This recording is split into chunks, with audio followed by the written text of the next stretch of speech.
Hello everyone. चलो बच्चे, आपके चैप्टर 7 के लास्ट सेक्शन पे आ रहे हैं। छोटा सा सेक्शन है financial year, section 2 sub section 41। क्या कहता है देखना। Meaning of financial year, section 2 sub section 41 क्या कहता है। Financial year means the period for which financial statements of the company is made up. ठीक है, फाइनेंशियल ईयर का मतलब क्या है। फाइनेंशियल ईयर वो ईयर है जिसके लिए आप कंपनी की क्या बना रहे हो, फाइनेंशियल स्टेटमेंट्स। तो year for which financial statements of the company are prepared is known as financial year. अच्छा, फाइनेंशियल ईयर खत्म कब होगा, 31st day of March every year, यानी हर साल की 31 मार्च को आपका फाइनेंशियल ईयर खत्म होगा। इस रूल का एक एक्सेप्शन है, देखना। In case of a company incorporated on or after first day of Jan, financial year means period ending on 31st day of March of following year. अब ये सुनो जरा, ये सुनो। उन्होंने कहा है अगर कोई कंपनी इनकॉर्पोरेट हुई है बेटा ऑन और आफ्टर 1 जैन, मतलब अगर कोई कंपनी ने अपना बिजनेस 1 जैन या उसके बाद शुरू किया है तो उसका फाइनेंशियल ईयर एंड होगा ऑन 31 मार्च ही होगा, लेकिन करंट ईयर का नहीं, ऑफ फॉलोइंग ईयर उसका होगा and on 31 March of following year.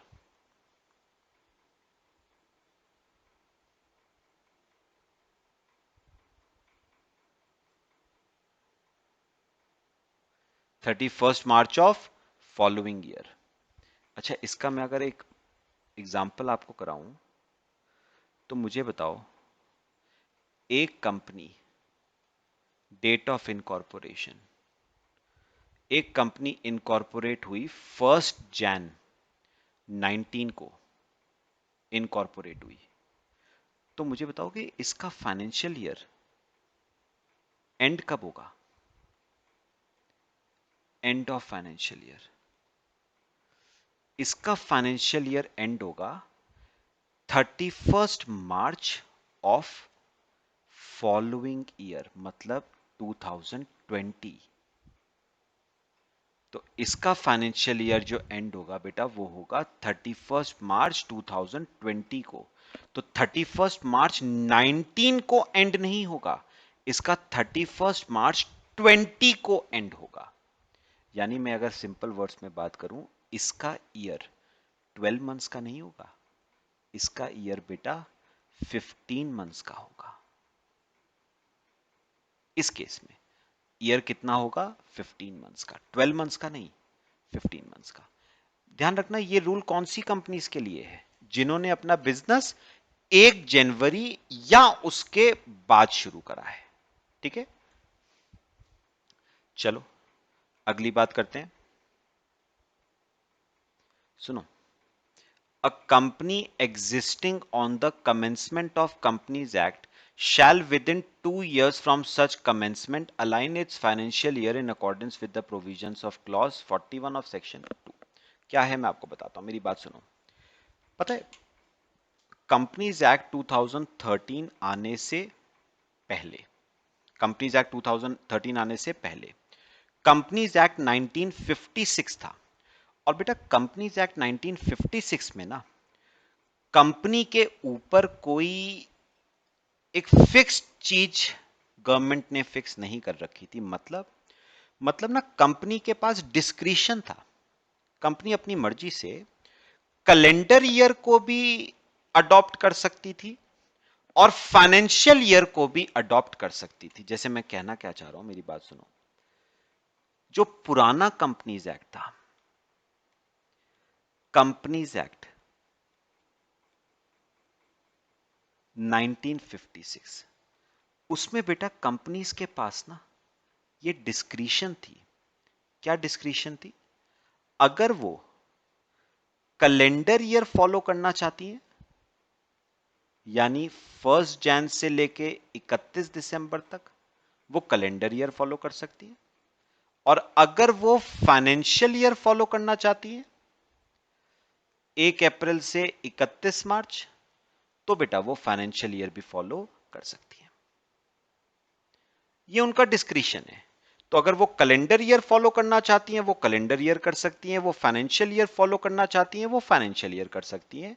ये डिस्क्रिशन था, ये लिबर्टी थी उनके पास कंपनीज एक्ट 1956 में। अब अज्यूम करो एक कंपनी है, एक कंपनी है जिसने कैलेंडर ईयर फॉलो कर रखा था, जो अपनी बुक्स ऑफ अकाउंट्स कैसे बनाती थी, वो कैलेंडर ईयर फॉलो करके चलती थी 1 जनवरी से 31 दिसंबर। अब हुआ क्या, नया कंपनीज एक्ट आया, कंपनीज एक्ट 2013, और कंपनीज एक्ट 2013 ने कहा calendar year can not be followed.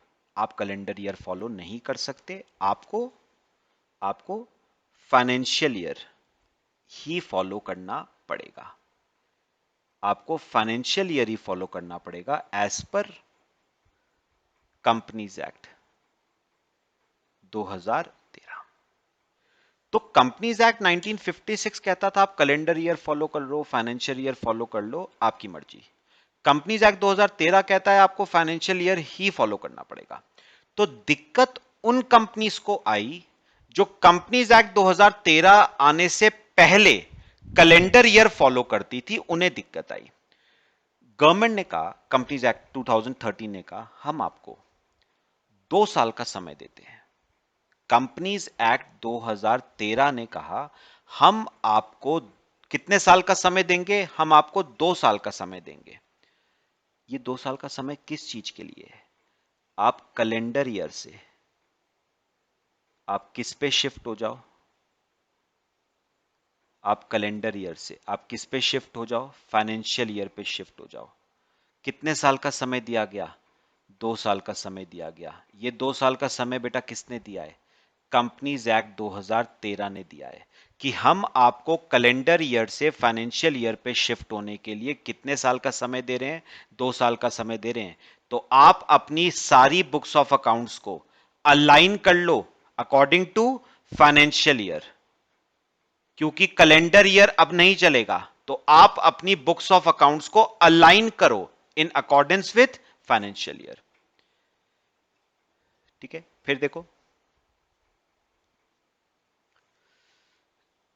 Any different period as financial year, ध्यान से देखना।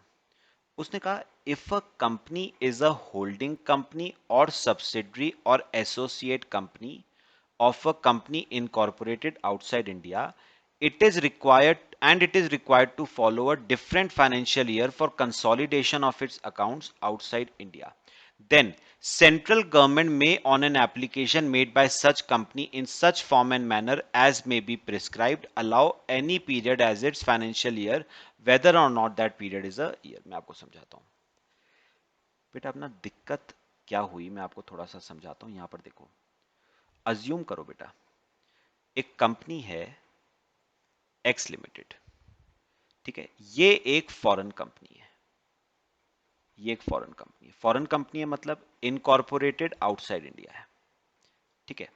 अब हुआ क्या, इस फॉरेन कंपनी की एक कंपनी है, सब्सिडरी कंपनी है वाई लिमिटेड। ये है बेटा सब्सिडरी ऑफ वाई लिमिटेड, ठीक है, ये इंडिया में है, ये इंडिया में सिचुएटेड है। अब क्या हुआ जरा सुनो, अब पता है ये जो फॉरेन कंपनी एक्स लिमिटेड है ना, ये तो अपनी बुक्स ऑफ अकाउंट्स प्रिपेयर करती है एज पर कैलेंडर ईयर, ये तो अपनी बुक्स ऑफ अकाउंट्स प्रिपेयर करती है एज पर कैलेंडर ईयर। क्यों, क्योंकि इसके ऊपर तो कंपनीज एक्ट अप्लाई नहीं होता, तो ये तो अपनी बुक्स ऑफ अकाउंट्स बनाती है एज पर कैलेंडर ईयर। बात समझ आई। लेकिन अब सुनो, लेकिन अब क्योंकि ये सब्सिडरी इंडिया में सिचुएटेड है, तो इसे तो बेटा कंपनीज एक्ट 2013 फॉलो करना पड़ेगा, और कंपनीज एक्ट 2013 कहता है कि आपको बुक्स ऑफ अकाउंट्स बनानी पड़ेंगी फाइनेंशियल ईयर के हिसाब से, आपको फाइनेंशियल ईयर फॉलो करना पड़ेगा। चलो अभी तो कोई दिक्कत नहीं है फिलहाल। अब पता है होता क्या है, सुनो, होता क्या है, अल्टीमेटली ना, अल्टीमेटली जो होल्डिंग कंपनी होती है ना और जो सब्सिडरी कंपनी होती है, फाइनेंशियल ईयर खत्म होने पे ये दोनों अपनी बुक्स ऑफ अकाउंट्स को कर लेती हैं बेटा कंसोलिडेट। ध्यान से सुनना, एक्स लिमिटेड अपनी बुक्स ऑफ अकाउंट्स को और वाई लिमिटेड अपनी बुक्स ऑफ अकाउंट्स को मर्ज कर देती है, कंसोलिडेट कर देती है at the end of financial year. तो साल खत्म होने पे, एंड ऑफ ईयर पे, एंड ऑफ ईयर पे क्या होगा बेटा? कंसोलिडेशन होगा ऑफ फाइनेंशियल स्टेटमेंट्स। दोनों कंपनीज की फाइनेंशियल स्टेटमेंट्स का बेटा क्या होगा? कंसोलिडेशन। लेकिन कंसोलिडेशन करने में ना बेटा दिक्कत आएगी। क्यों दिक्कत आएगी? क्योंकि ना, क्यों दिक्कत आएगी कंसोलिडेशन में? क्योंकि बेटा ये कंपनी तो फॉलो करती है 1 जन से 31 दिसंबर, और ये कंपनी फॉलो कर रही है 1 अप्रैल से 31 मार्च। तो कंसोलिडेशन बेटा करोगे कैसे? तो पता है ऐसे केस में ना, सुनो, ऐसे केस में इस सब्सिडरी कंपनी को ना बेटा एक एक्सेप्शन दिया गया है। क्या कहा उन्होंने? कि अगर आप सब्सिडरी कंपनी हो ऐसी कंपनी की जो इनकॉर्पोरेटेड आउटसाइड इंडिया है और कंसोलिडेशन करने में आपको दिक्कत आ रही है, क्यों? क्योंकि होल्डिंग कंपनी का ईयर और आपका ईयर मैच नहीं हो रहा है, तो आप क्या कर सकते हो? आप सेंट्रल गवर्नमेंट के पास एक एप्लीकेशन फाइल कर सकते हो कि हमारे लिए कैलेंडर ईयर को ही फॉलो करा जाए। क्यों? क्योंकि मेरी holding company calendar year follow कर रही है। अगर मैं फाइनेंशियल ईयर फॉलो करूंगी तो मैं कंसोलिडेशन कैसे होगा? तो क्योंकि वो कैलेंडर ईयर फॉलो कर रही है तो हमें भी कैलेंडर ईयर फॉलो करने की इजाजत दी जाए for consolidation of financial statements. Point बताओ, बात समझ आई सबको? अच्छा, अब देखो, अब क्या तरीका होगा एप्लीकेशन देने का? देखो सिंपल बातें। The power to grant approval has been delegated by central government to the regional director. तो याद रखना, जो एप्लीकेशन है वो किसको देनी है? सेंट्रल गवर्नमेंट को। सेंट्रल गवर्नमेंट में कौन? सेंट्रल गवर्नमेंट में कंसर्न्ड अथॉरिटी कौन है? Regional director, RD. उसको फॉर्म फाइल करना पड़ेगा, E form number RD1। It shall be accompanied by the following documents: ground and reasons for the application, copy of the minutes of board meeting at which resolution authorizing such change was passed, giving details of number of votes cast in favor or against, power of attorney, details of any previous application made within last 5 years for change in financial year and outcome thereof along with the copy of order. तो ठीक है, आपको कुछ documents उस form RD1 के साथ आपको furnish करने पड़ेंगे। अच्छा, फिर where the regional director on examining the application finds it necessary to call for further information, अगर उसे लगता है मुझे कुछ और जानकारी चाहिए, या वो एप्लीकेशन उसे डिफेक्टिव लगती है या इनकम्प्लीट रखती है, he shall give intimation of such information, वो इंटीमेशन देगा असेसी को, called for or defects or incompleteness on the last intimated email address of the person। Intimation किस पे देगा? असेसी के ईमेल एड्रेस पे देगा।